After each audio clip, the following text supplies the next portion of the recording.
Bem, pessoal, bom dia. Então, hoje, dentro do meu planejamento, né, a minha ideia é nós vermos, nessa primeira metade da aula, o método HP.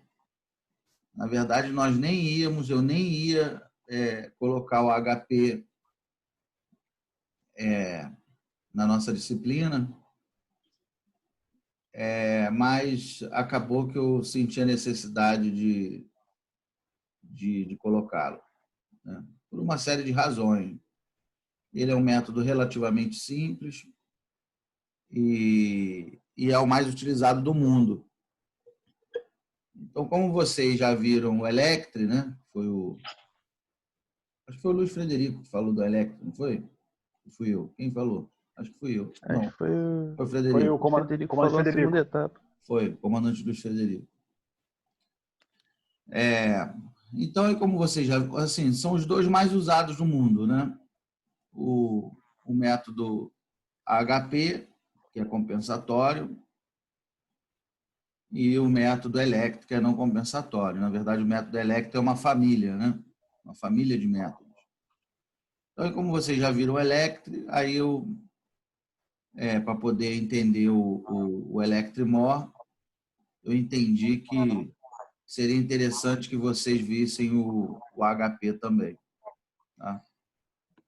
E o HP, ele é o método certamente o mais utilizado do mundo. Então, para quem não conhece, é importante conhecer, justamente porque ele é o mais utilizado. Mas é o mais utilizado assim. Se você fizer uma pesquisa lá na base Scopus, está lá, o primeiro lugar, o HP, 10 mil artigos. Aí o segundo lugar, o Electre, 1.600 artigos. Essa é a ordem de grandeza, cai de 10 mil para 1.600 o segundo lugar. Não é assim pertinho, quase empatado, não. Então, o HP é absurdamente o mais utilizado. E eu atribuo isso a duas questões principais, que uma delas é a simplicidade do método. O método é simples, né? É uma média, uma multiplicação de matrizes, e aí sai o resultado, não tem nada demais.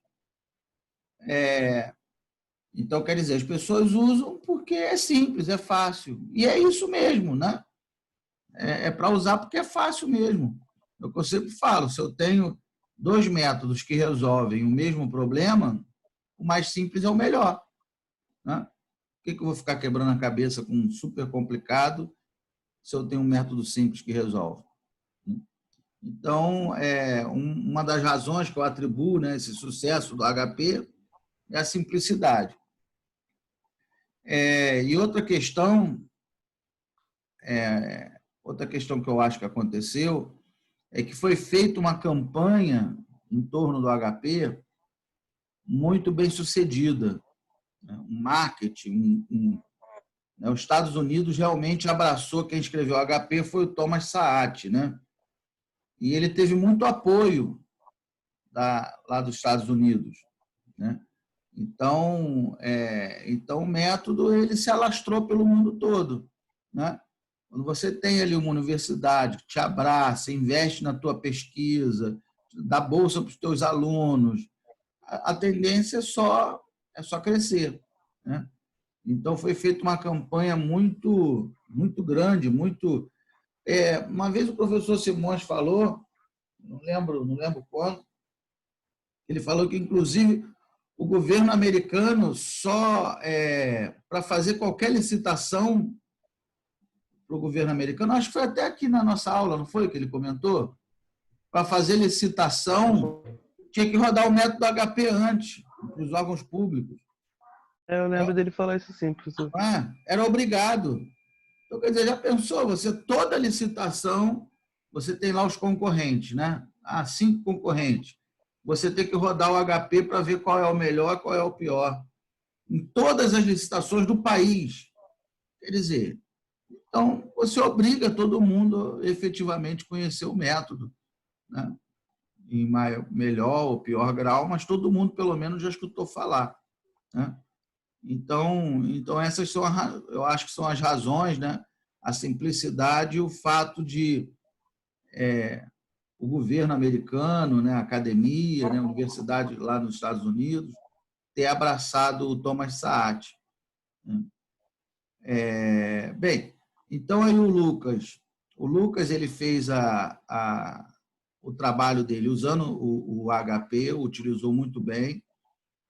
Então ele já tem um artigo aprovado, inclusive ele vai apresentar esse ano no Enegep. Então ele vai mostrar para vocês, né? Ele vai mostrar para a gente como é que é a dinâmica do HP. E aí nós faremos um breve intervalo, né? Mais ou menos 10 e pouquinho, e aí depois eu vou mostrar o método Topsis, que é um outro método também consagrado da escola americana. Tá? Então, a nossa aula hoje será metade o método HP e metade o método Topsis. Tá?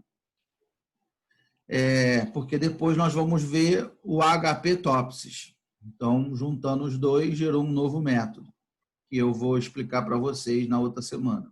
Tá? Então, esses dois de hoje vão compor um terceiro. Tá? Na semana que vem, eu vou trazer um amigo meu, que já foi da Marinha, e hoje está na CGE, né, na Controladoria Geral do Estado. Ele é doutorando em computação e está trabalhando com governança de dados. Então, eu acho que ele vai trazer uma questão bem interessante para a gente. Mas antes de começar o encontro com ele, vou ver se eu marco ele umas 9 ou 10 horas. E antes de começar o encontro com ele, eu vou querer que cada um, mais ou menos, fale em 5 minutos em que pé que está o andamento dos vossos trabalhos. Tá? Então, não é nada muito elaborado, não. 5 minutinhos. Fala, Natália, o que tu fez até agora? Como é que é o seu trabalho? Aí, Natália, bem, meu problema é esse, vou usar tal método, pipipi, já coletei os dados, tá. Acabou. Lucas, como é que tu está fazendo? Não, vou fazer um problema para escolher um RP, eu vou usar o Prometheus SAP, eu vou lá. Tá? Então, de maneira breve, ali eu vou dar mais ou menos uns 5 minutos para cada um falar em que pé está o andamento aí do trabalho final da nossa disciplina. Tá? Aí depois, quando for mais 9, 9h30, aí eu chamo o Carlos Albuquerque para fazer a apresentação dele. Tudo bem? Tá? Então vamos lá, Lucas. Deixa eu botar aqui para você compartilhar. Vamos lá. Quando estiver pronto, pode começar. Tá, deixa eu jogar o slide aqui.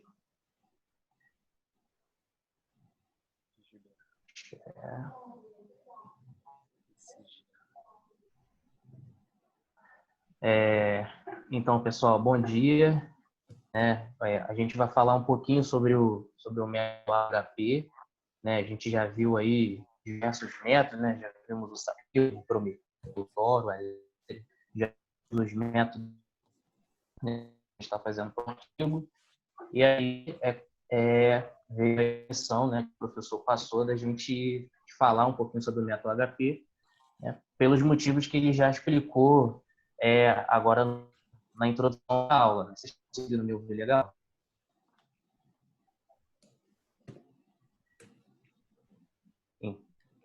Está falhando Lucas. Está falhando um pouquinho? Está picotando. Está conseguindo ouvir melhor? Para mim também. Tinha acabado de botar isso no chat.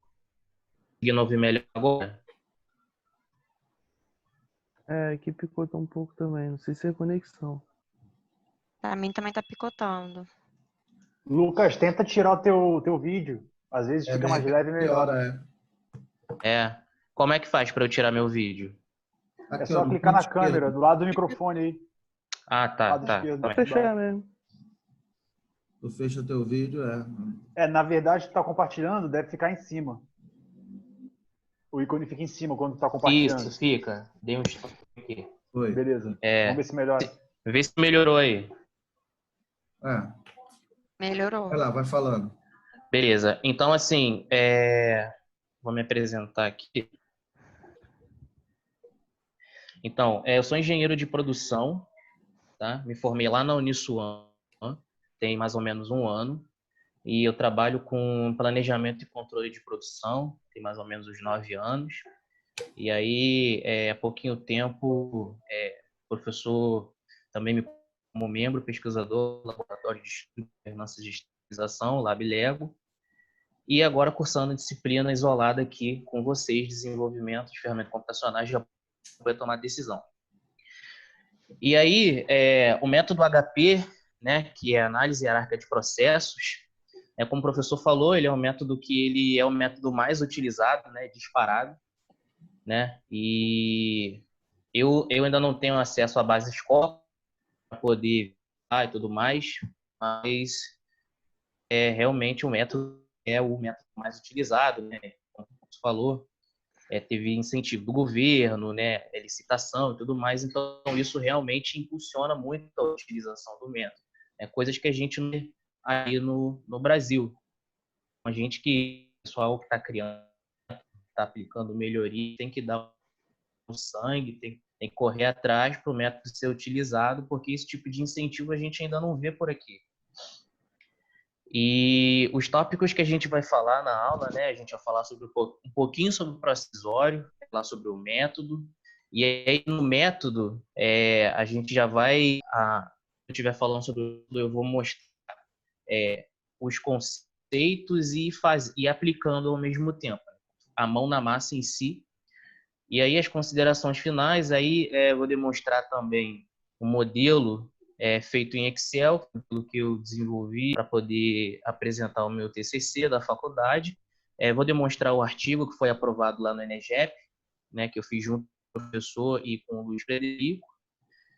E demonstrar, né, fazer a demonstração do software, mas como faz no início, o software eles dão muito erro, né? E aí eu não consegui de jeito nenhum gerar os resultados do software, mas eu vou falar deles lá no finalzinho também. Bom, o que é o processo decisório, né? Toda vez que tomar um tipo de decisão, né, algo que a gente já vem falando bastante na aula, né, escolher entre alternativas, né, escolher, classificar alguma coisa, né, a gente fica, né, porque normalmente são processos que não são estruturados, envolvem diversas características, e aí são muitos critérios, às vezes são muitas alternativas, e aí, né, quem não conhece alguns modelos matemáticos, né, normalmente as decisões elas não são tomadas da melhor forma possível, né? Se você não consegue estruturar aquele problema e algum modelo auxiliar aquele processo decisório, então é bem provável que a sua decisão ela não vai ser a melhor possível, né? Ela poderia ser muito melhor, poderia ser bem estruturada, né, bem tomada com o auxílio de um método multicritério. Então, toda vez que a gente precisa escolher, né, alguma coisa, a gente passa para o processo decisório, né, que é o processo de realmente escolher, né, o que a gente vai fazer, qual que é a melhor alternativa, porque dependendo da nossa decisão, né, se for para uma empresa, se for para um órgão público, né, isso envolve investimento de milhões, né, e isso pode gerar lucro, prejuízo, né, pode ser um investimento que não vai ser utilizada, né, em alguns exemplos práticos. E é complicado porque o material fica na fábrica, você não consegue utilizar, né? Às vezes você compra uma máquina, mas a máquina foi dimensionada de forma errada, você não avaliou os critérios que deveria ser avaliado, enfim, e é dinheiro jogado fora, né? Então, para nenhuma instituição, pública ou privada, isso é... E aí a gente depara com diversas visões, né? Eu coloquei aqui algumas que eu já vivenciei aqui pela pesquisa, outros que eu tô trabalhando. Então, eu coloquei algumas imagens, né? Aqui a gente tem uma imagem de um layout, né? O pessoal na fábrica tem uma linha de produção. O meu trabalho ele foi justamente para escolher o melhor layout para uma linha de produção, né? O que a empresa precisaria fazer poder aumentar a produção de porcas e fixadores, uma linha de pintura, né? E qual era o melhor tipo de layout que era necessário para aquela situação? Era melhor a gente construir uma linha de pintura, né? Ou era melhor a gente automatizar, né? Aproveitar uma outra linha que a gente tinha que estava funcionando e fazer um upgrade naquela linha e fazer a pintura das porcas e dos parafusos. Porque porca e parafuso lá era um gargalo bem alto, né? Então, qual era a melhor decisão, né? Assim, as duas decisões investiam, era necessário, né? Você fazer um investimento alto, né? Uma era um investimento de aproximadamente 300 mil e outra de aproximadamente 200 mil. Então, assim, a empresa dispor 200, 300 mil para poder investir em uma coisa que você participou, né, e você falou, olha, de acordo com os nossos cálculos, né, é melhor a gente ir por esse caminho, esse é o caminho que vai dar maior rendimento. Então, se você toma uma decisão orelhada, não consegue tomar uma decisão de forma bem estruturada, e a empresa investir em algo que, de repente, seria o melhor, né? O layout que você falou que ia aumentar a produção, na verdade, ele não aumenta, né? Isso é problema, porque você pode ser demitido, a empresa toma prejuízo, né? Gasta dinheiro e não vê retorno. E aí a gente pode aplicar para diversas coisas, né? Hoje, utilizando um outro método de escolher o sistema ERP aqui para a empresa, mas depois que eu apliquei o método, que eu já tive os resultados, eu joguei os resultados, né, as 3 alternativas que foram as melhores, rodei no método AHP para poder ver se aquela primeira alternativa ela ia continuar, ela ia se manter como primeira alternativa. E se manteve, né? A gente pode usar para escolher cadeira, né? Eu estou aplicando com o método Vicor, mas a gente também pode usar com o método HP, né? Escolher máquinas injetoras, né? No caso, o Miguel ele usou lá para fazer drone, mas não sei, de repente poderia aplicar para escolher drone. Enfim, é um método que, dependendo do problema, dependendo da quantidade de critérios, dependendo da quantidade de alternativas, ele vale a pena ser utilizado, né? Porque, como o professor falou, é um método simples. Então, se você tem um método simples que resolve o seu problema, por que não utilizá-lo, né? Não precisa você ficar quebrando a cabeça num método que é muito complexo. Então, assim, as decisões elas são tomadas com o objetivo de solucionar problemas e resultados atuais numa organização. Né? Foi justamente o que eu acabei de falar agora. Tem alguns fatores para tomar a decisão, né? É o tempo disponível para tomada de decisão. Né? Às vezes você precisa tomar uma decisão rápida e isso é um fator importante, né? E normalmente quando você toma uma decisão muito rápida, né, para poder entregar logo aquele resultado, o resultado não pode ser o melhor. A importância da decisão pode ser uma decisão extremamente importante, né, que envolva um investimento muito alto e se você não fizer da melhor forma, a empresa pode tomar prejuízo. O ambiente, ele pode ser um ambiente de certeza, de incerteza, de risco, né? Então, isso influencia muito também. E os agentes decisores, né? Existe conflito de interesse, né? Cada agente decisor acha que a visão dele é melhor para aquele problema e você precisa compilar aquilo para escolher o que é melhor para a organização como um todo. E dentro do processo de decisão, existem aí 3 modelos que são adotados, né? A gente tem os modelos físicos, né, que são maquete, né? Isso te ajuda muito no processo decisório. Quando você vai comprar uma casa, você vê a maquete, você vê lá a maquete das chaves, do apartamento, e quando você vai lá com seu companheiro, sua companheira, você beleza, isso aqui tá legal, vai ficar dessa forma. É bacana a gente escolher e comprar essa casa, fazer esse investimento. Os modelos análogos, né, que são fluxos, né? E os modelos matemáticos, né, que são os axiomáticos, que envolvem modelos multicritérios, envolvem problemas com simplex, e o que a gente vai falar são esses modelos axiomáticos. Né? E aí, dentro desses modelos axiomáticos, né, a gente já viu um montão aqui na aula, né? E aí, eu até copiei o que a gente viu por fora também, lá no nosso grupo de pesquisa. Então, a gente já viu Prometeu, Electro, o Thor, o Sapego, Dematel, o Vicor, o AIP, a gente viu o Macbeth, né? E a gente agora vai ver o método AHP. Bom, o método AHP, ele é um método, ele é um método hierárquico, né? Onde a gente tem lá um foco principal, né? Onde a gente precisa relacionar esse foco principal. O que é o foco principal? É um objetivo, é o que a gente precisa fazer, é a decisão que a gente precisa tomar, né? Ele é desmembrado em critérios, né? Que serão os critérios que serão comparados entre si de forma paritária, e esses critérios, eles têm relação direta com as alternativas. E ali no final você vai ter a alternativa que mais se destaca e é a alternativa que, de acordo com o consenso, que mais atendeu às necessidades da equipe. Então, o método ele foi criado, né, pelo Thomas Szasz, o Thomas Lawrence Szasz, né? E ele é um método que foi desenvolvido lá na década de 70, né, pelo professor Szasz, que era matemático, e ele permite um julgamento de valor a partir de uma utilização de uma escala, que é a escala fundamental de Szasz. E a escala fundamental de Szasz, né, ela é uma escala que tem lá os valores numéricos, né, e esses valores numéricos eles têm relação direta com a parte verbal, e aqui do lado é a explicação. Né? Eu tirei essa explicação de um artigo do Szasz, que foi publicado em 1990 no EJOR. Eu peguei o artigo em inglês, aí traduzi, e aí o que ele diz aqui? Que na escala fundamental de Szasz, né, tudo acontece pela escala fundamental de Szasz.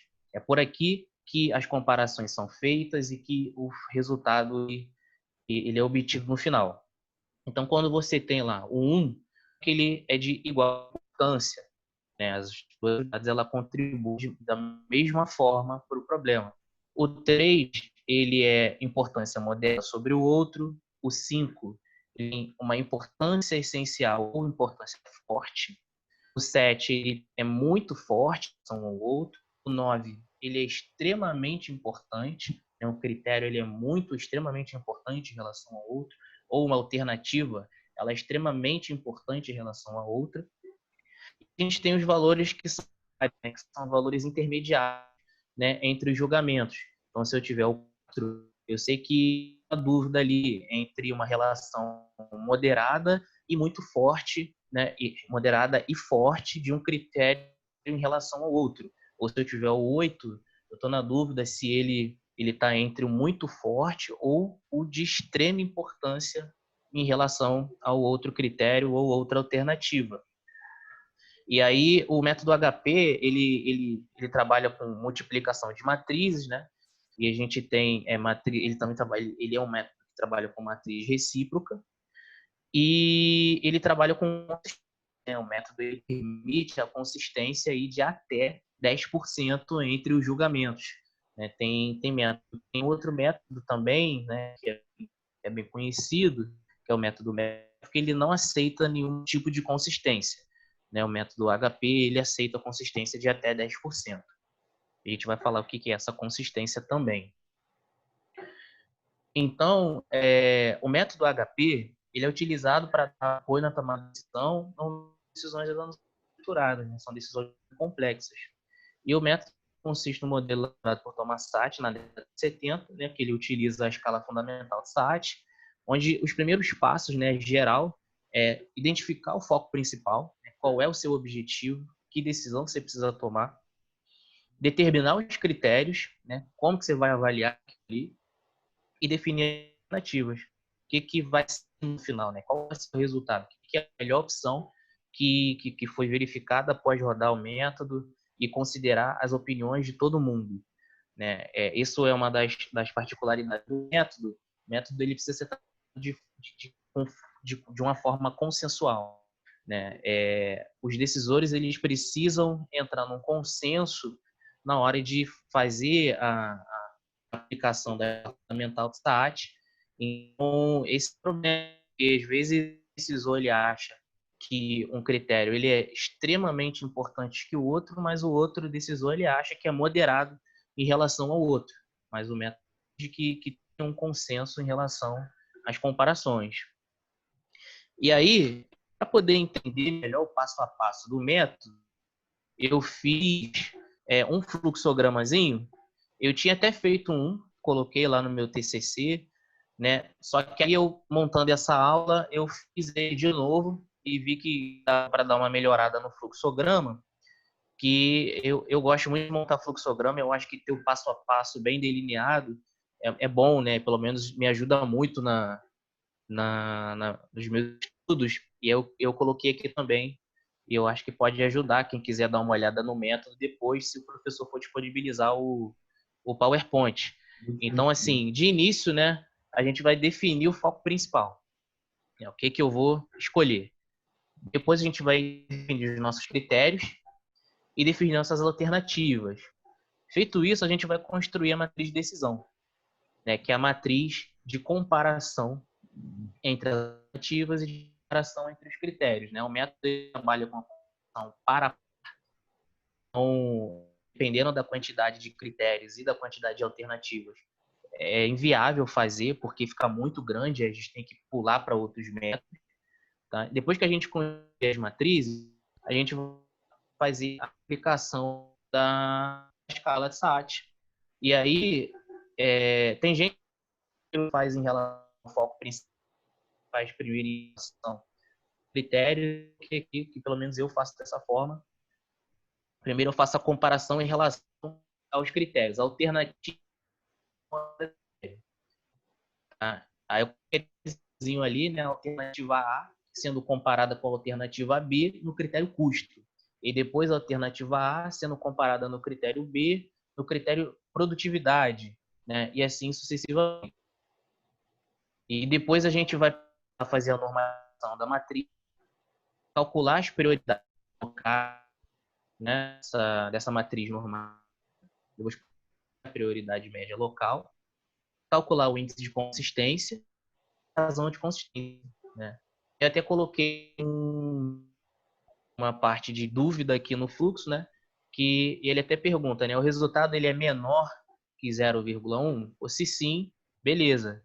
Aí a gente pula para a matriz de decisão em relação ao foco principal. Se ele não for, a gente precisa rever, né, as comparações, porque algo foi inconsistente, né?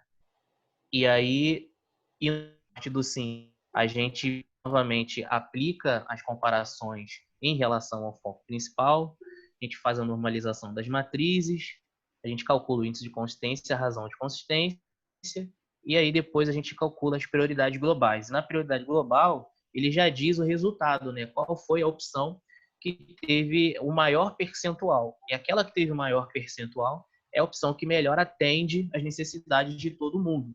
E a consistência está válida e o problema ele foi resolvido. E aqui agora é a parte que eu vou explicar o método já com a mão na massa. Primeiro, a gente vai para a parte de comparação em relação aos critérios, identificar o foco, determinar critério e definir alternativas. Então, eu peguei o estudo que eu fiz aqui na empresa, né, que eu apliquei o ProSAPivo, né, para poder escolher um software aqui para a empresa. Entrei em contato com 17 empresas de sistema, né, eram 9 critérios. No final, eu rodei o método com 10 empresas de sistemas e utilizando esses 9 critérios. O método deu lá as 3 melhores opções.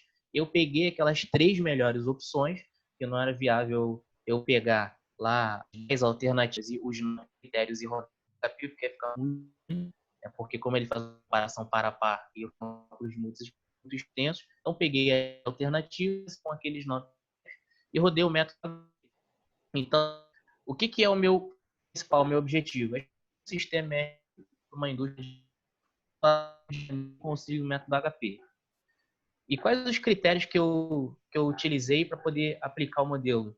Então, eu verifiquei a facilidade de utilização do sistema, complexidade de desenvolvimento, a flexibilidade do sistema dá, o tempo de implantação, o custo, a mensalidade, o retorno estimado para aquele momento, o atual de aderência daquele empresa, são as necessidades internas da empresa, experiência do vencedor. O que esse cara tem de prestação de serviço no mercado, será que ele consegue atender as nossas expectativas?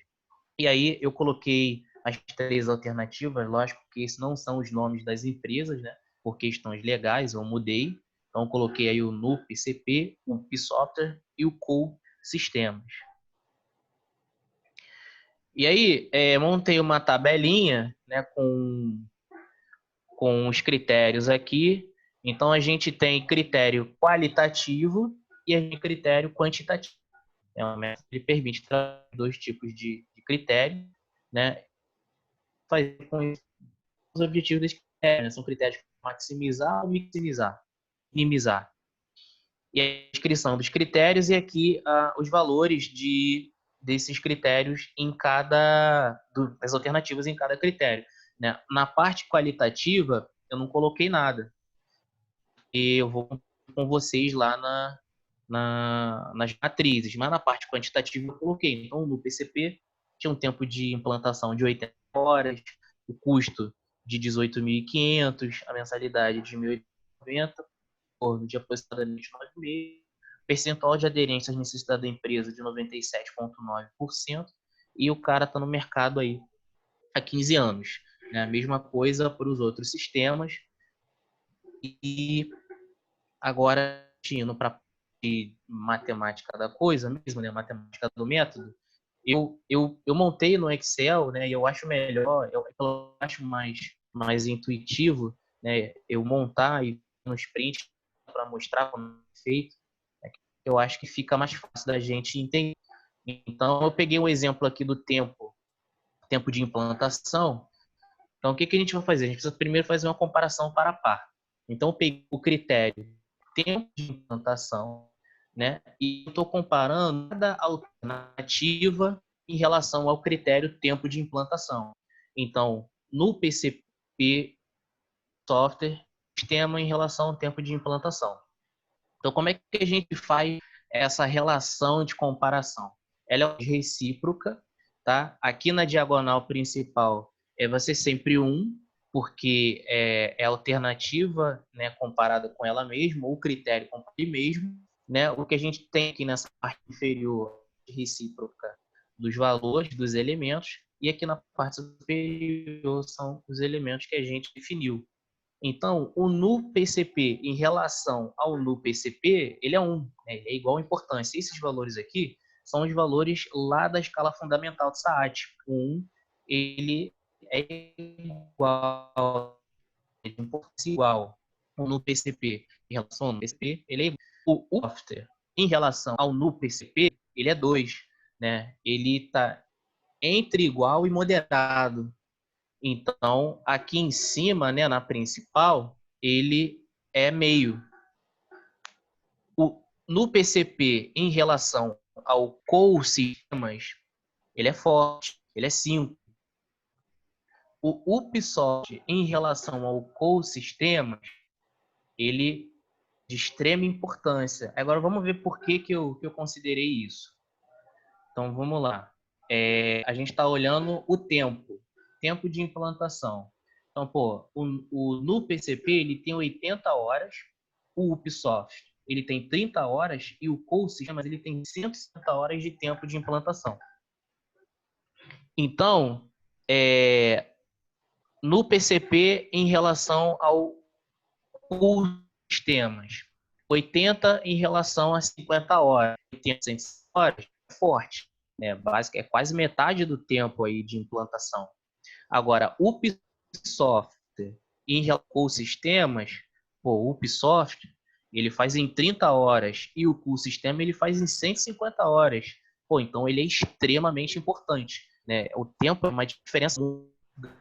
Então, Lucas, licença, só interromper um pouquinho. A escala de nivelação aí, de comparação, é de 1 a 9? É de 1 a 9, exatamente. Vamos voltar aqui nela. Mas aí é uma regra, sempre que usar o HP, sempre vai ser de 1 a 9, ou para esse problema específico você usou essa escala? Sempre de 1 a 9. Tá. Sempre 9. Essa escala é chamada escala fundamental de SAAT. Tá. Quem criou essa escala foi o Thomas Saat. Só pode usar ela faz parte do método. Entendeu? Tá. Maravilha. Então, ele fez lá alguns estudos psicométricos e chegou à conclusão que essa escala de 1 a 9 é a que melhor representa as comparações. Na verdade, ele passou 10 anos estudando essa escala. Da década de 70 toda, né, ele passou estudando para ver qual seria a melhor escala e chegou a essa. Então, você não pode usar de 1 a 7, nem de 2 a 5, não, tem que ser essa de 1 a 9. Entendi. Entendeu? Obrigado, professor, por responder aí. Natália, eu fiquei meio mudo aqui, porque na hora que eu ia te responder, meu gerente entrou aqui na sala. Eu tô Não, no sem espaço problema. aqui da empresa. E aí ele entrou aqui falando comigo, aí por isso que eu fiquei meio mudo aqui, mas o professor já respondeu. É isso mesmo, é sempre de 1 Não, a 9 tranquilo. após a outra escala. Então, vamos lá para o problema de novo. E é dessa relação que faz, né? Relação par a par. Depois, quando eu fosse fazer lá em relação ao custo, eu ia fazer a mesma coisa. Em relação à complexidade de desenvolvimento, a mesma coisa, né? Todos os critérios a mesma coisa, né? Sempre de 1 a 9, alternativa em relação à alternativa, e depois a gente faz critério em relação a critério de acordo com o foco principal, que é escolher o meu sistema. Eu vou chegar lá nessa parte. Então, primeiro a gente faz a comparação, a gente aplica a escala fundamental de Saat. Beleza, a gente aplicou a escala fundamental de Saat e a gente tem essa matriz dessa forma. Depois que a gente aplica a escala fundamental de Saat, é necessário que a gente faça o somatório de cada coluna. Então, eu tenho o somatório da coluna matriz, coluna no PCP, da coluna UP Software e da coluna Core Sistema. Esses valores aqui embaixo, né, são os valores de somatório. E aí, depois que a gente faz o somatório, a gente precisa fazer a normalização da matriz. A normalização da matriz, como é que a gente faz? A gente pega, né, cada elemento dessa matriz e divide pelo somatório. Então, é 1 dividido por 3, 1 sobre 5. 2 dividido por 3, 1 sobre 5. Né? Aí aqui é um exemplo no COU. 5 dividido por 15. 9 dividido por 15. 1 dividido por 15. Tá? E assim sucessivamente. E a gente tem valores normalizados, tá? E forma decimal. E aí o somatório disso aqui ele precisa dar 1, entendeu? Que aí ele dá 100%. Então aqui a gente já tem a matriz normalizada. E a gente faz isso para todas as matrizes que a gente tiver, tá? De comparação. Depois que a gente chegou na matriz normalizada, a gente precisa calcular a prioridade média local, a importância, né, de cada alternativa naquele critério. E aí, para a gente calcular a prioridade média local, é só a gente tirar a média da linha. Então, a média dessa linha no PCP, depois a média da linha UP Software e depois a média da linha Core Sistema. E aí a gente tem que no critério tempo de implantação, a UP Software, ele teve aí 0,6, né? Então ele ficou em primeiro lugar. E realmente, né? Um tinha 80 horas, que era no PCP, o UP tinha 30 horas e o Core tinha 150 horas. Então, foi bem feito. Então, o critério aqui, ele é o mais importante. E aí a gente precisa fazer isso para todo mundo, né? Depois que a gente faz isso para todo mundo, eu colhei prioridade local e agora eu preciso calcular o meu lambda máximo, que depois do lambda máximo a gente utiliza esse lambda máximo, né? Que é o alto valor, né? É o alto valor importante. E depois que a gente utiliza esse valor para poder calcular a razão de consistência, tá? Ele também é um valor que foi um elemento desenvolvido lá pelo professor Saat. Ele faz parte do método, tá? A gente precisa calcular. E aí ele mede a partir dele a consistência, né? Porque veja bem, não faz sentido colocar que a alternativa A ela é mais importante que a alternativa B, e a alternativa B é mais importante que a alternativa C, e depois dizer que o A ele é igual à alternativa C. Não tem consistência nenhuma. Né? Se o A é mais importante que B e B é mais importante que C, A não pode ser igual a C. Então, o método ele permite, né, uma consistência de até 10%, né, 0,1, E a gente vai mostrar como é que faz essa consistência agora. A gente deve calcular a prioridade média local, né, que é a importância de cada alternativa para cada critério. A gente precisa fazer uma multiplicação de matrizes para poder calcular o lambda máximo, tá? E aí a gente faz o cálculo da seguinte forma: a gente pega o valor da prioridade média local, né, que são os valores calculados lá, a média das linhas, e multiplica pelo somatório lá da primeira matriz, da matriz que a gente faz lá a comparação para par, né, aquele somatóriozinho que a gente fez, não é da matriz normalizada. Então a gente pega o resultado das lá, da importância de cada alternativa em relação ao critério, que é a PML, faz uma multiplicação de matriz pelo somatório daquela primeira matriz de comparação para par.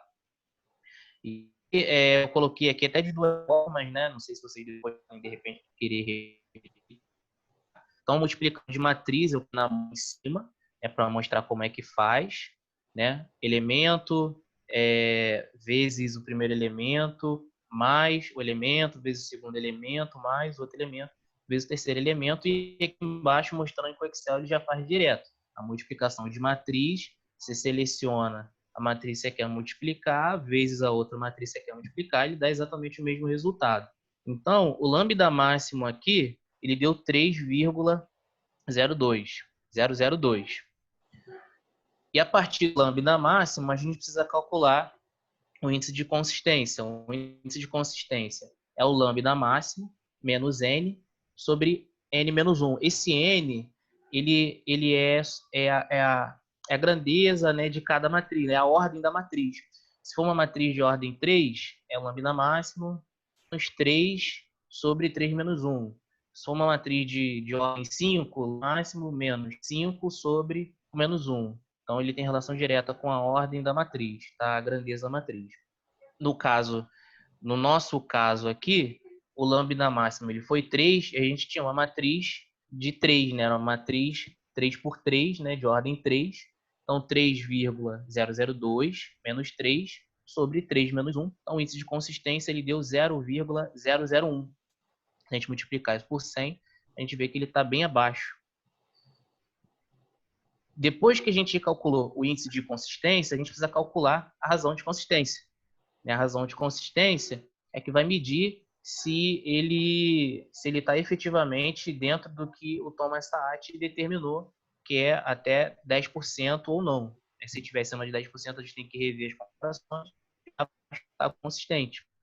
Então, C é a razão de consistência, IC é o índice de consistência, né? O RI é o índice randômico. Esse índice randômico também foi desenvolvido pelo Thomas Saat, pelo professor. E o que esse índice randômico diz aqui? Esse N, ele é a ordem da matriz. Então, no nosso caso, como o nosso for uma matriz de ordem 3, a gente vai usar o RI de 0,52. Se fosse de ordem 5, a gente vai usar o RI de 1,11, né? E assim sucessivamente.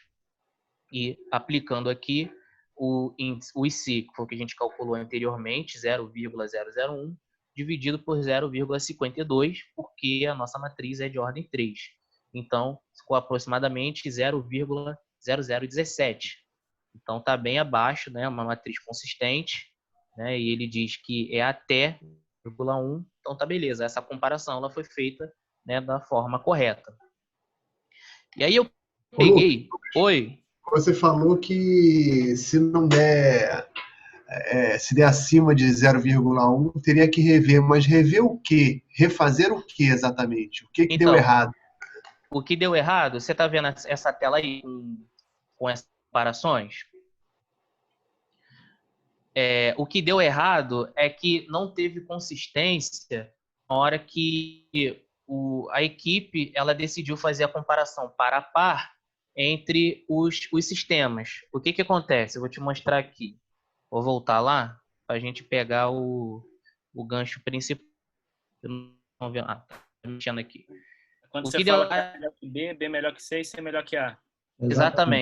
Exatamente. Então, a consistência ela tem a ver com essa primeira comparação aqui. Então, se ele deu maior que 10%, a equipe ela precisa ver essa comparação aqui. Eu não posso dizer que o NuPCP ele é mais importante que o UP Software, que ele é muito mais importante que o Cool Software, e depois colocar que o NuPCP ele é igual ao Cool Software. Não tem sentido, né? Se ele foi mais importante que um e aquele que ele teve maior importância foi mais importante que o outro, né? Quando a gente for comparar as outras extremidades, eu não posso dizer que o que tem maior importância ele é igual ao que teve menor importância. Então, é necessário que o exemplo aqui, se você disse que um teve uma relação de... ele é 2 em relação ao outro e 2 em relação ao outro, então, quando a gente for colocar, né, o Q em relação ao primeiro, o PCP, ele, sei lá, vai ser 1/4, 1/4, né? Não tem sentido eu colocar que ele é igual ou que ele é moderado, né? Porque ele ficou muito abaixo na relação de comparação entre os sistemas. Não sei se você conseguiu entender mais ou menos. Isso tem a ver com a propriedade transitiva lá da matemática, né? Com a transitividade. O que diz lá a propriedade transitiva? Se A é igual a B e B é igual a C, então A é igual a C, né? Se B é maior do que A e C é maior do que B, então C tem que ser maior do que A, né? Então, é a mesma coisa. Se B é melhor do que A e C é melhor do que B, então C tem que ser melhor do que A. O que acontece nesse exemplo específico do Lucas quando você tem poucas alternativas e poucos critérios, dificilmente você se perde e a consistência fica relativamente boa.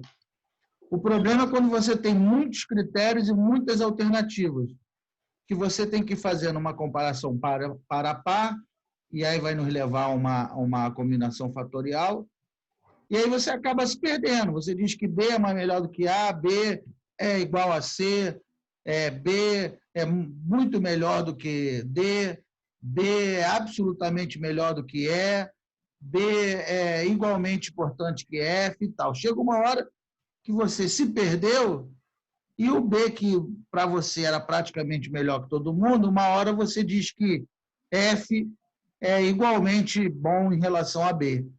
Então, essa ferramenta, esse recurso que o SAAT criou, foi justamente para pegar essas inconsistências, porque a gente se perde.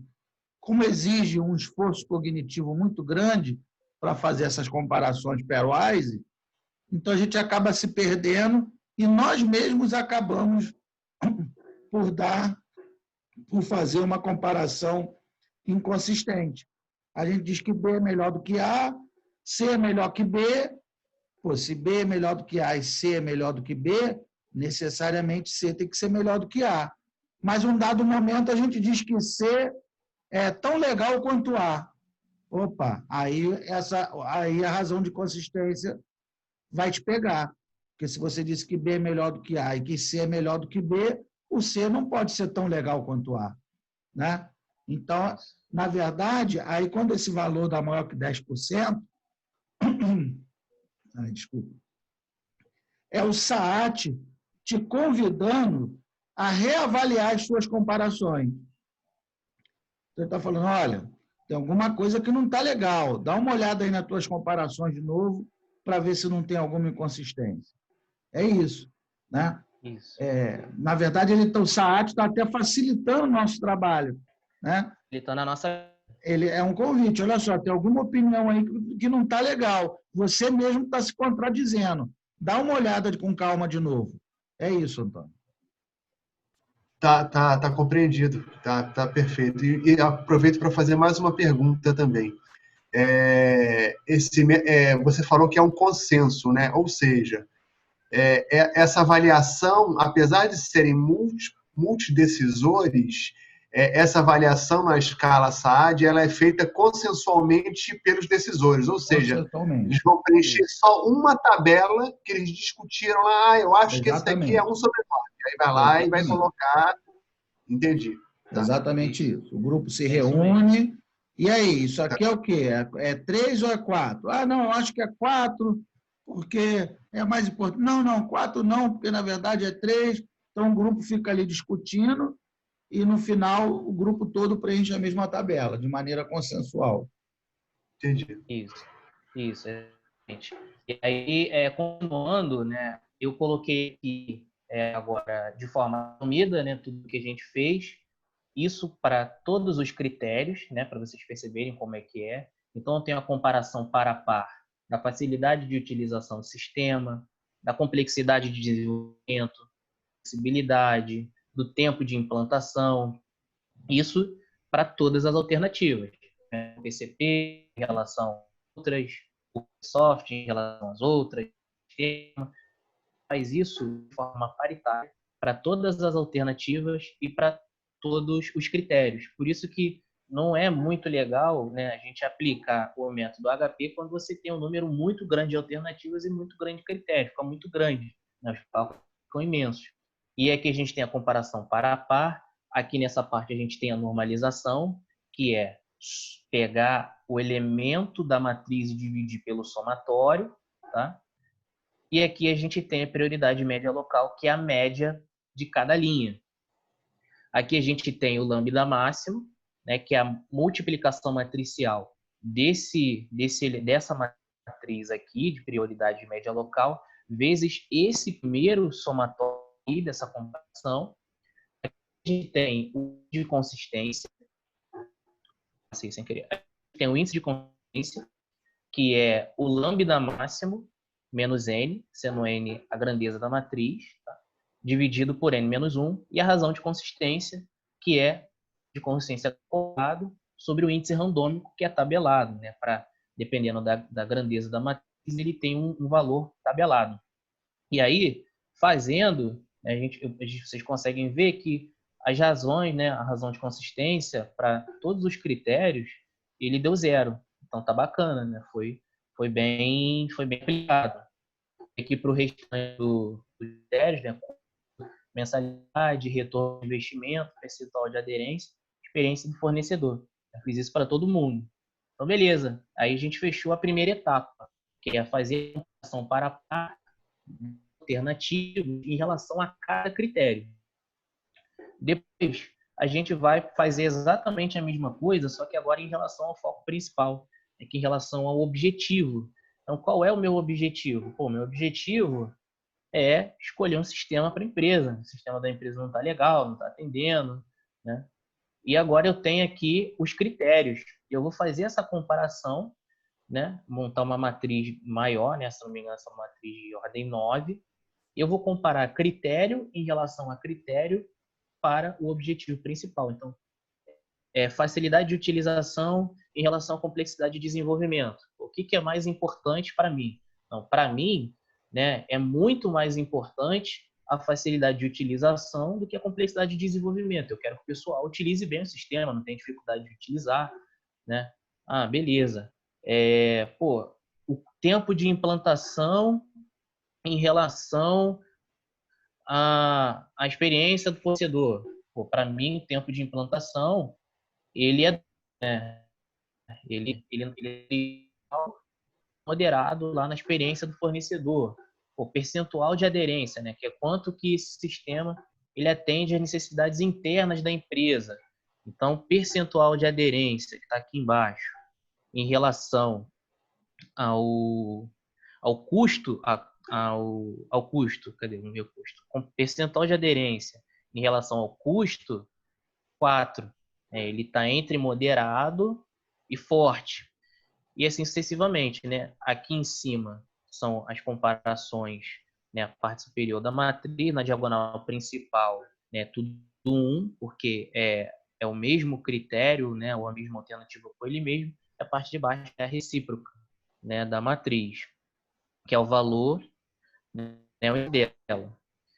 E o mesmo passo a passo, né? A gente vai fazer a normalização. Eu demonstrei aqui, né? Tem um print da tela desse aqui de baixo para vocês conseguirem ver. É pegar cada elemento da matriz e dividir pelo somatório dessa coluna, que a gente já tem de normalizar. Aqui a gente tem a matriz toda normalizada, tá vendo? Todos os somatórios, eles precisam ser 1, tá? E eu sempre coloco para poder ver, de repente você pode pegar um elemento errado, enfim. Então, pô, beleza, tá batendo 1, tá certinho. E no final a gente tem a prioridade de média local, que é a média de cada linha. Então, a comparação par a par, né, para escolher o sistema, o que teve o maior percentual aqui é o 0,29. 0,29 é o percentual de aderência. Então, para mim, é muito mais importante que o sistema ele atenda bem a necessidade da empresa, né? Isso, para mim, o que isso quer dizer? Que eu não vou precisar ficar pedindo customização, né? Porque tudo que a gente faz hoje, né, que é mais importante, né? Um sistema que, quanto maior percentual de aderência das nossas necessidades, melhor. Então, isso ficou bem claro quando a gente está fazendo a comparação, né, consensual, equipe acha que o percentual de aderência ele é muito mais importante, porque isso vai diminuir a chance da gente, de repente, precisar de alguma função que o sistema não tenha, tá? E aí, agora, é fazendo o cálculo do lambda máximo, tá? Que é a multiplicação da PML vezes o somatório da primeira matriz, depois o índice de consistência, tá? Aí aqui, como é uma matriz de ordem 9, então eu dividi por 1,45. Peguei esse 9,648, dividi por 1,45, deu esse valor 0,081, e depois eu calculei a razão de consistência. E a razão de consistência aqui ela já deu 6%. E aí ele bate bem no que o professor falou, né? Pô, lá, quando a gente estava fazendo as comparações, onde eu estava com 3 alternativas, era uma matriz menorzinha, né? A de consistência ficou 0. Mas aqui ficou 6%. Porque é muito mais complexo, é muito mais difícil. Provavelmente aqui alguma coisa que está inconsistente, né? Mas o método ele aceita essa alguma coisa que está inconsistente. Então, assim, conforme a gente vai aumentando, né, o número de critérios, né, e aí a gente vai tendo umas matrizes maiores, é bem provável que você não vai ter uma razão de consistência de 0, né, porque realmente a gente acaba se perdendo em algum momento, mas está dentro do que o método permite, que é 6%. E agora a gente calcula a prioridade global. Né, a prioridade global, né, a gente precisa realizar a multiplicação das matrizes que foram geradas lá na PML, as prioridades médias locais, com a prioridade global, né, a matriz que foi gerada agora em relação ao foco principal. Então, tudo que eu de PML, né, comparando alternativa com alternativa em relação a critério, vezes o que eu gerei agora fazendo a comparação de todos os critérios em relação à alternativa. Então, eu organizei aqui na tabelinha para poder ficar mais fácil. Então, aqui eu tenho a comparação, né, entre as alternativas, eu tenho o NuPCP, o UPSoft e o CoSistemas, e aqui cada critério. Então, esse é a PML, né, que gerou lá na facilidade de utilização do sistema. Aí aqui embaixo a PML que gerou a complexidade de desenvolvimento, a flexibilidade, né, a linha é a PML que gerou lá. E aqui é a PML que gerou lá na comparação de critérios em relação ao foco principal. Então, a gente faz uma multiplicação de matrizes. Né? Multiplicar essa matriz por essa, depois a mesma matriz pela outra, e depois aquela mesma pela outra. Então, fazendo essa multiplicação de matrizes, né, eu coloquei os cálculos aqui em cima, a gente vê que o NuPCP ele foi o sistema que deu aí 0,42, né, 42%. Então, se a gente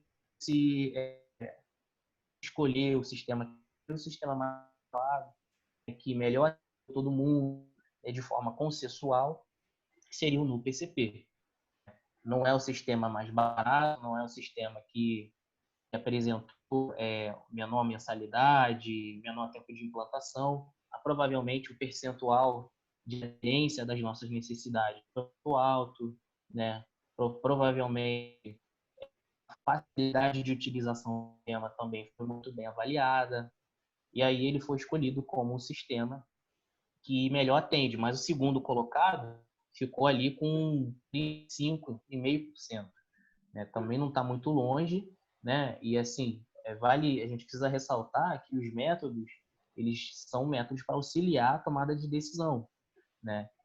Pode ser que no final o gerente decida, não, beleza, o NuPCP ele foi o melhor, mas eu prefiro o UPSoft, né? Ele ficou em segundo lugar, porque eu não tenho dinheiro para pagar o NUP PCP mil, o software ficou menos, né? Ficou 3 mil e pouco, e pagar esse aqui em segundo lugar, ele não está em último, então eu prefiro pagar esse aqui.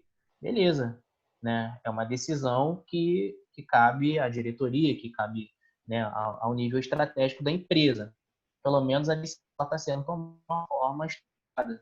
tomada de uma forma bem feita.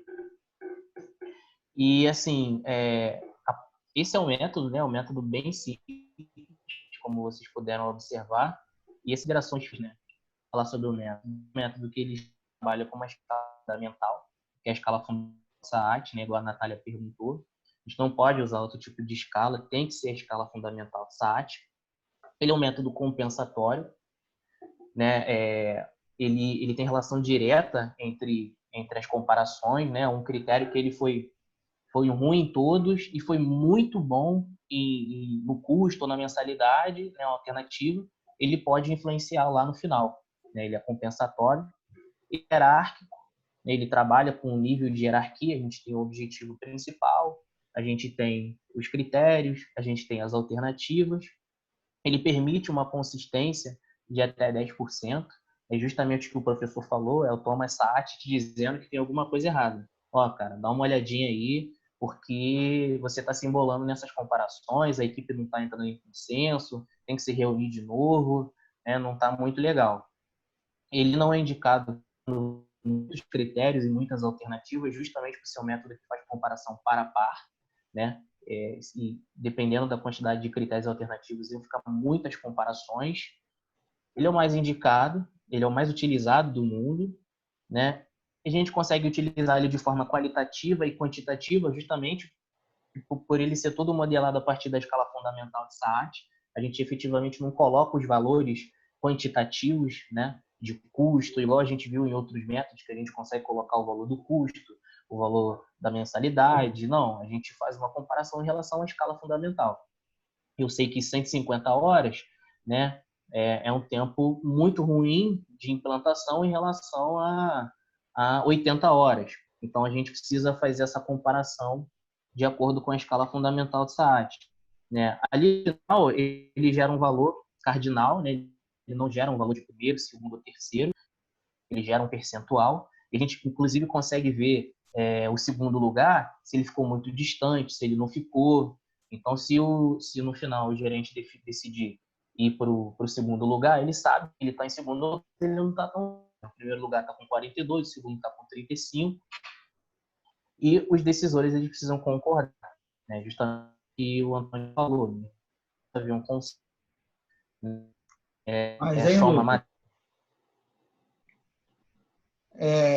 Se eu tiver a matriz de decisão toda numérica,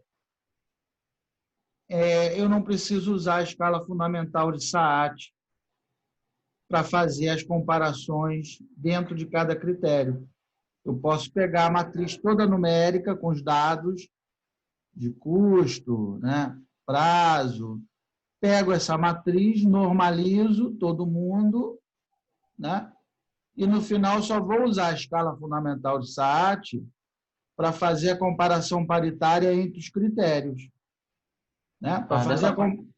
Para fazer a comparação paritária das alternativas dentro de cada critério, eu não preciso usar a escala fundamental de SAAT se eu tiver os valores numéricos. Não, dessa forma eu não tinha visto não, professor. E todos os estudos que eu vi. Eu posso fazer das duas maneiras. Se eu tiver a matriz toda numéricazinha, igual a gente tem lá no TOR, beleza, eu pego aquela matriz numérica, normalizo ela, né? E só faço a comparação paritária entre os critérios. Legal. Provavelmente eu não tinha visto, porque a maioria dos problemas que eu vi deviam ter dados qualitativos também. Agora, se eu quiser fazer, eu tendo dado qualitativo ou quantitativo, né? Se eu quiser pegar dentro de cada critério e fazer a comparação das alternativas dentro de cada critério, eu posso fazer também, né? Então resolve os dois tipos de problema. Tanto se você tiver os dados quantitativos quanto qualitativos. Professor, eu tenho duas coisas para falar. A primeira, não sei se você concorda, mas eu acho que o Sapevo é muito derivado do HP, vamos dizer assim. É muito semelhante, que é uma escala diferente, não tem esse fator para verificar a consistência, mas, no fundo, é muito semelhante, tá? E a outra coisa que eu gostaria de colocar também, não é discordando, Lucas, não estou discordando do que você falou, tá? Só um ponto de vista meu, né? Eu acho que quando a gente passa a utilizar esse tipo de método para tomar decisão, ou seja, ter um suporte matemático que seja replicável e tudo mais, eu acho que no final, quando a empresa se predispõe a utilizar uma coisa dessa, eu sei que os métodos não te dão a solução ideal, ali o que o modelo te expressa, né? Mas se o gerente chega lá e fala, não, então não quero saber dessa primeira aqui que ganhou, vou para a segunda por causa do custo, por exemplo. Eu acho que durante o processo de rodar o método, o custo deveria ter sido colocado com uma relevância maior, de forma que o resultado da aplicação do método já te colocasse a alternativa ordenada da maneira correta perante a comparação do custo. De repente, essa premissa do custo ela não foi bem avaliada, vamos dizer assim, né? Para que você chegasse eu achei interessante a sua colocação, mas então, de repente, essa que tem um custo muito baixo, né, um custo de implantação e um custo de mensalidade, foi só boa nesses critérios, e nos outros ela foi muito ruim. Por isso que, de repente, ela ficou em segundo lugar, né? Às vezes você pode fazer a pontuação, colocar que o custo dela ele é muito melhor, o custo de implantação e a mensalidade ele é muito melhor que todos os outros sistemas. Quando você vai fazer as outras conversões, esses dois. Então, assim, ele é compensatório, né? Por causa do custo, né? Ele ficou em segundo lugar. De repente, se não fosse o custo, para a terceira colocação, ficaria em último. Então, eu achei muito interessante a sua colocação, mas provavelmente o custo ele foi muito bem pontuado, né? E essa parte compensatória, o método que de repente estaria em terceiro lugar para segundo. Ele não foi para primeiro, que outro que ficou em primeiro colocado, ele não tem o melhor custo, mas nos outros critérios ele foi muito bem pontuado. Mas pode ser que o gerente ele seja cabeça segura e na verdade, na verdade os dois têm razão, o Lucas e o Antônio. Talvez o Lucas não tenha sabido se dar um bom exemplo. O que ele quis dizer foi o seguinte, Antônio. Assim, o cara que... o que o Antônio falou, ele está absolutamente correto. Se no final ele escolheu porque o custo está muito alto, é porque na hora da modelagem isso não foi levado em consideração, né? Então, quer dizer, para que rodou o modelo se aquele custo para ele é impeditivo? Né? Então, na verdade, essa alternativa nem seria uma alternativa. Exatamente. Exato, já poderia ser, não podia nem ter entrado. Se ela ganhasse e não tivesse dinheiro, já tira logo ela, não participa. Isso é um fato. Só que, assim, o decisor, ele é pago para decidir. E, normalmente, o decisor tem acesso a outras informações estratégicas que não foram adensadas ao modelo, né? Então, ele fala assim, esse é muito caro, esse é muito bom, mas, de repente, eu que vou decidir, eu sei que daqui a 3 meses está rolando um boato que a TOTUS vai lançar um software muito melhor e muito mais barato. E aí eu, não vou escolher esse primeiro, não, vou escolher o segundo, que é a metade do preço, porque, na verdade, eu já sei, eu lá no meu extrato de nível decisório, de alto nível, eu já sei que está rolando um zoom, que vai vir um sistema muito melhor. Entendeu? Então, quer dizer, eu como decisor, lá no alto eu vejo o todo, né? O analista não. O analista ele vê ali ele só consegue ver o que os dados mostram para ele, os dados que ele tem. Mas o decisor ele tem acesso a muito mais informação. Né? Eu concordo, professor. Então, por exemplo, vou te dar um exemplo. Nas Forças Armadas. Foi feito um estudo muito sério pelo ITA, eu acompanhei, do projeto na década de 2000 e pouco, né? 2005, 2006, da compra dos caças da Força Aérea. Né? E aí haviam 3 caças concorrendo, que era o Gripen, né? O Rafale, o Gripen o sueco, o Rafale francês e o Super Hornet americano, né? Da Boeing. E aí foi feito um estudo muito sério pelo ITA, deu lá um relatório enorme e tal. Um dos métodos que utilizaram foi o HP, e aí disparado o Gripen ganhou, disparado. Né? Mas, na época, o Lula, sem entrar no mérito político, né? O Lula escolheu o Rafale, que era o pior. Foi feito um relatório, o brigadeiro levou para o presidente, falou, olha, explicou, o Gripen disparado é o melhor, o segundo melhor é o da Boeing, o terceiro é o Rafale, parará. O Lula virou ciente, eu vou ficar com o Rafale, que é o pior. Ok, né? Ele é o decisor, mas por quê? Porque, na verdade, havia um alinhamento político estratégico com a França. O Lula gostava do Sarkozy, e não sei o quê, Então, havia outras condições subjacentes que não tinham como ser adensadas ao modelo. Né?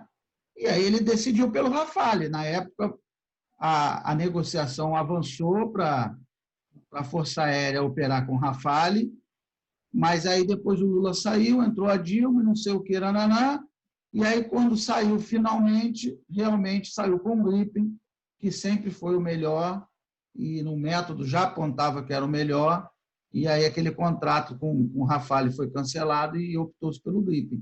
Mas, assim, a decisão está no nível político, né? Então, né, a gente mostra ali o que os números estão mostrando. O que o cara vai decidir, né? É exatamente isso que o senhor falou aí, mas é isso mesmo, né? Ou seja, o decisor ele tem toda noção da situação e ele já tem uma opinião pronta. Tanto é que ele é um decisor, é o cara que tem o dinheiro, que vai decidir, sabe as questões maiores. Agora, a gente tem que realmente avaliar o propósito da aplicação desses métodos, né?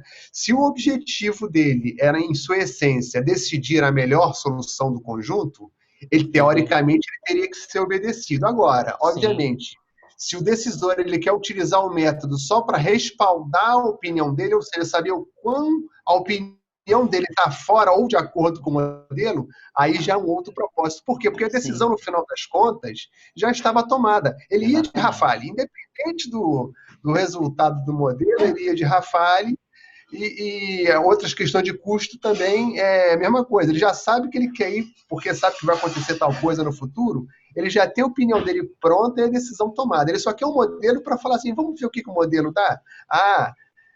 Se a decisão dele foi melhor, ótimo. Tá vendo? O modelo me auxiliou. Agora, se não, o que vale é a opinião dele, né?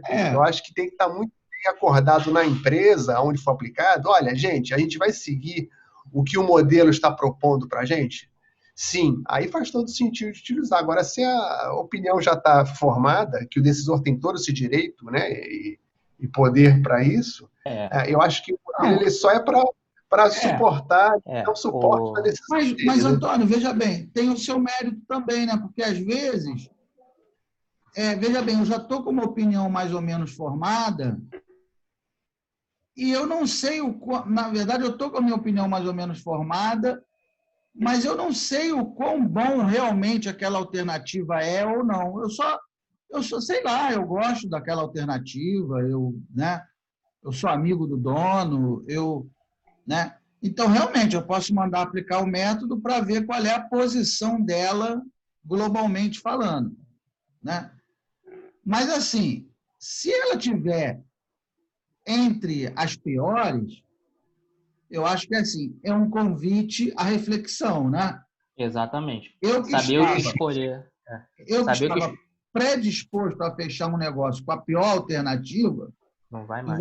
eu vou ter que pensar se eu estou disposto a aguentar na perna aquela decisão ruim, né? Isso é verdade. Então eu vou ter, tá bom, eu já sei que ela é pior, mas mesmo assim eu quero comprar a pior. Ok, você é o decisor, né? Depois você responde. O método mostrou que ela é a pior, né? Então, assim, é o que eu sempre falo lá na Marinha, né? Eu já trabalho com essa questão de decisão há muitos anos. É o que eu sempre falo lá. A gente que utiliza esses métodos, né?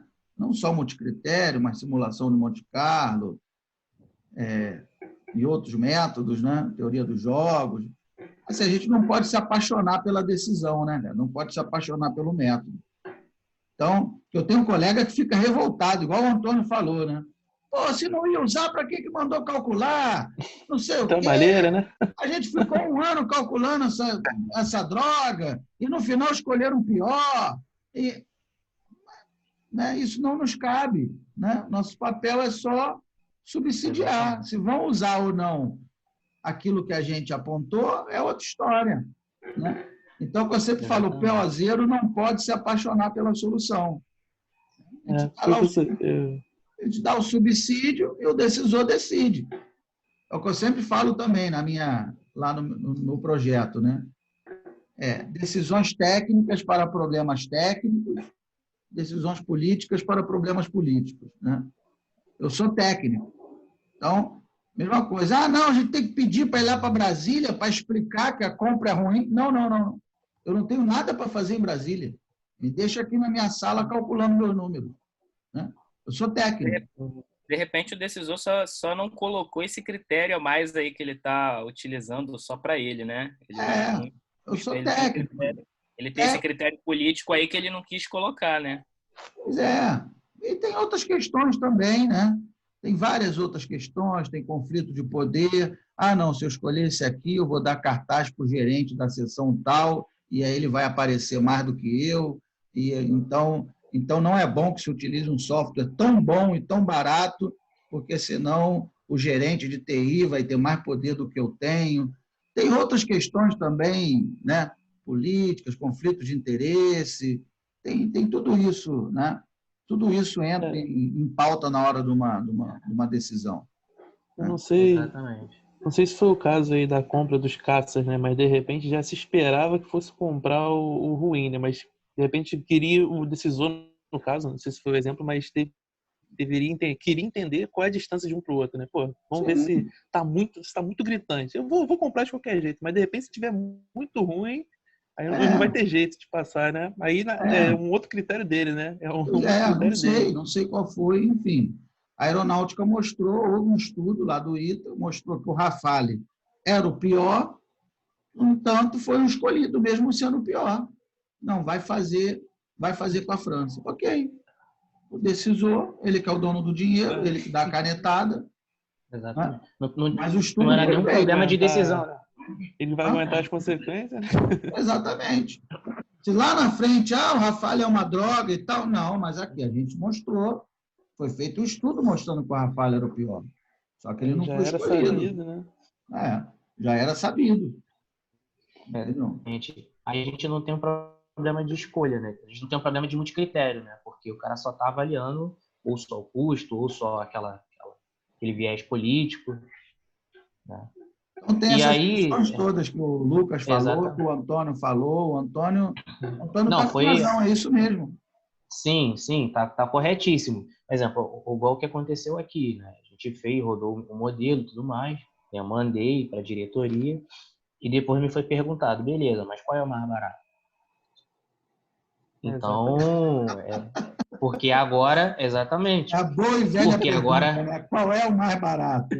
Exato, porque assim, agora a gente não está numa situação financeira muito boa, né? E aí todos os critérios vão para o lado, entendeu? O estudo ele meio que deixado para escanteio. E qual é o mais barato?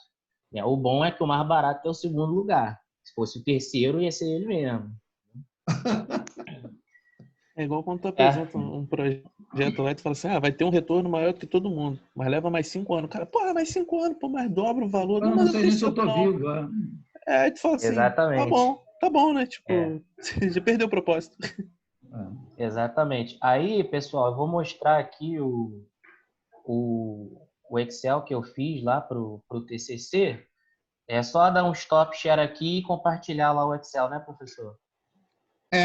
Só dá, ou então você pode botar também new share.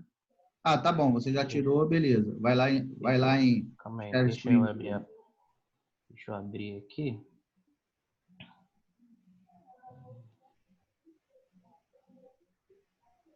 Tá abrindo.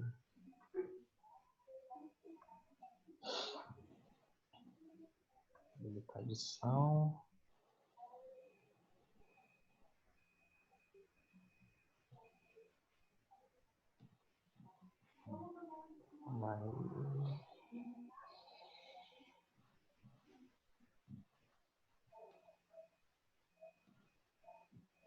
Agora apareceu. Vocês estão conseguindo ver? Tá começando. Opa, chegou. Esse daí, com o Excelzinho que eu fiz para o problema que eu tive na empresa que eu estava trabalhando, né?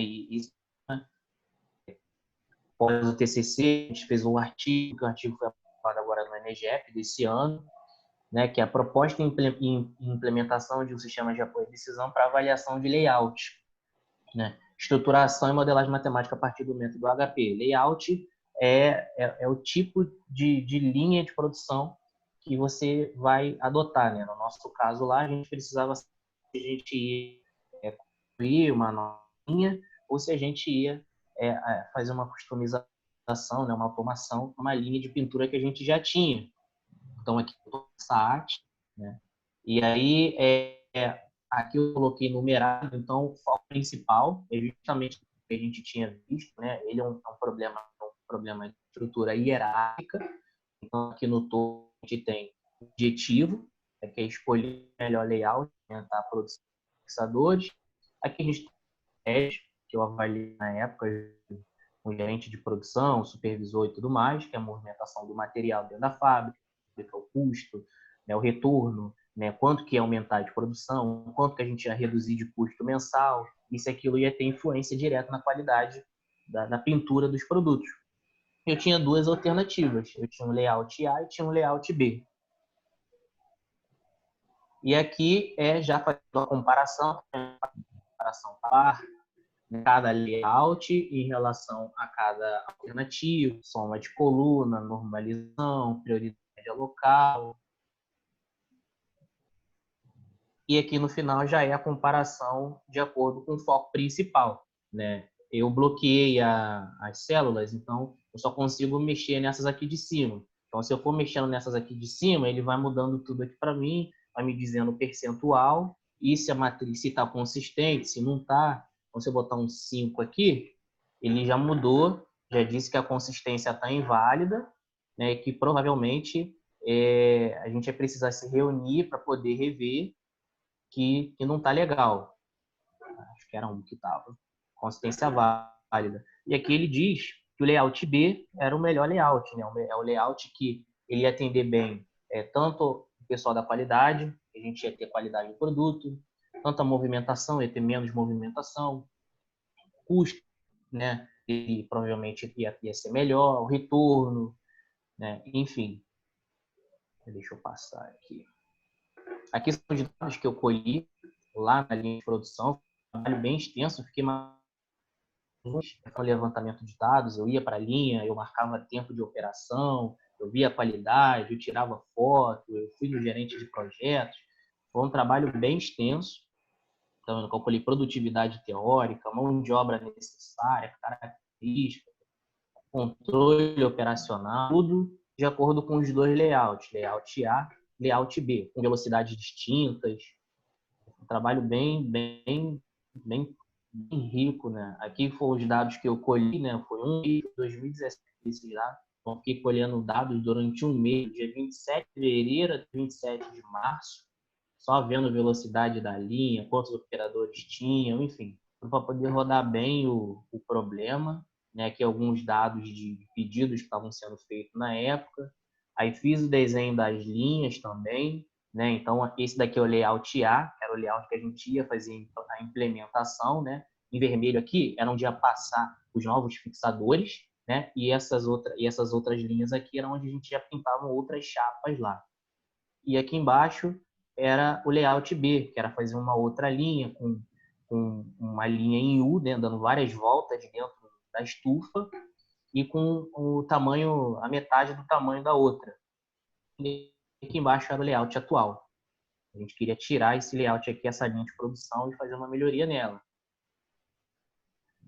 E aqui mais dados que eu coletei de produção. E aqui no final ele diz, né? Ele gerou aqui, ele diz o tempo, né, o retorno de investimento do layout A, o retorno de investimento do layout B, quantidade de fixadores que eu ia produzir, né, a melhoria, né, foi a produzir mais, no layout produzir mais 6%, aumentar aí bastante a produção. Enfim, foi um trabalhinho bem rico. E aí isso gerou um artigo, que foi o artigo do Enegep. Eu estou abrindo ele aqui para poder mostrar para vocês. Deixa eu compartilhar aqui, New Share.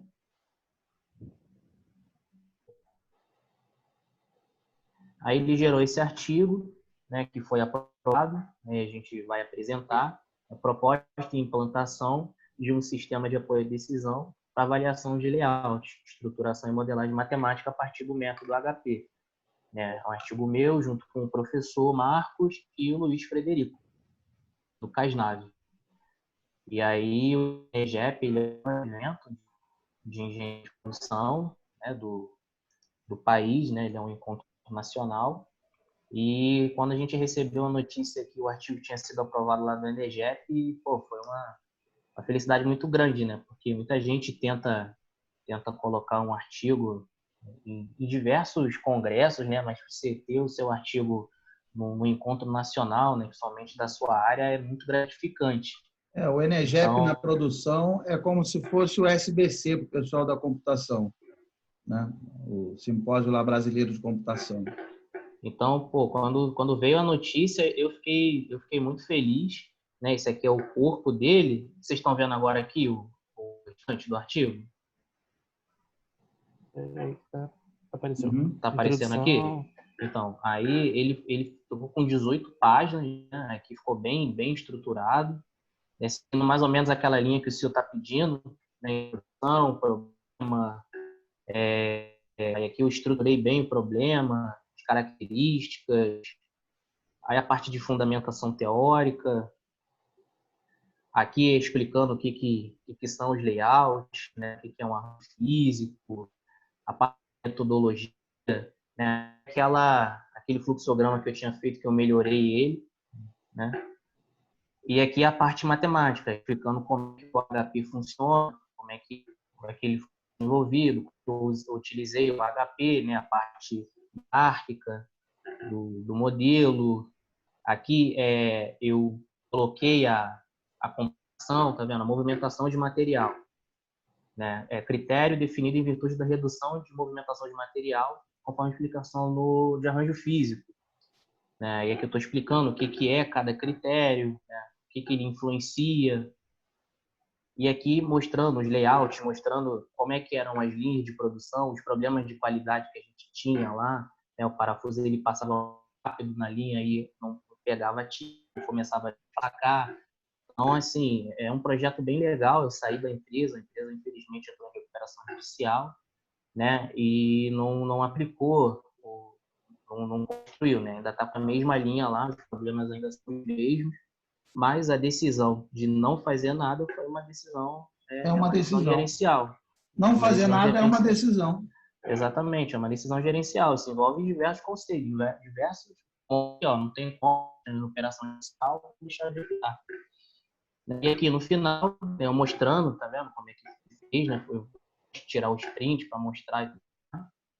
No final, o resultado, layout B era o melhor layout, mas a empresa não vai ter condição de fazer nada agora. E é isso, pessoal. Acho que eu consegui demonstrar, pelo menos tentei demonstrar da melhor forma que ele é utilizado, o método pode ser utilizado em diversas áreas, engenharia, computação, administração, enfim. Né? E pelo fato dele ser o método mais utilizado no mundo, a gente vê que ele pode ser utilizado em diversas áreas. Né? Se não fosse tão abrangente, não seria o método mais utilizado também. E aí, termino aqui, professor. Se alguém tiver alguma dúvida, quiser perguntar mais alguma coisa, pode perguntar. Estou disposto a... Não? Tudo bem? Opa, eu... Dúvida não, mas eu achei legal porque foi meu primeiro contato com o HP agora, né? E, assim, embora tenha muitos passos, ele não é tão complexo, né? Você consegue botar para rodar, por exemplo, você consegue resolver um problema, sei lá, às vezes você vai aplicar uma tabela toda lá no Sapiva e depois vai jogar para um outro método que vai, sei lá, vai levar horas, dias, e de repente você resolve com HP, né? Você gasta menos energia. Então, uma vantagem. Não, ele assim, ele tem espaço, mas depois que você monta, que você estrutura, é muito rápido de fazer.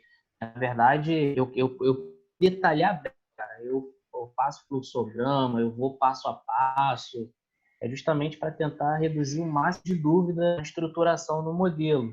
Depois que você monta ele, vê que não tem dificuldade. Vai ter dificuldade se você tiver as alternativas. Fica cansativo de fazer, fica maçante.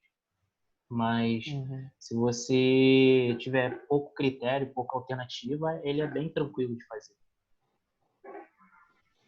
Bem, de repente usando um Dematel para cortar os critérios aí, né, mestre? Você fala assim, pô, tenho 10 critérios, pô, vamos uma boa. Jogar para 5, né? Vamos jogar para 5. É uma boa. Você vê lá quais são... Usa o Dematel e aí o Dematel reduz os critérios e...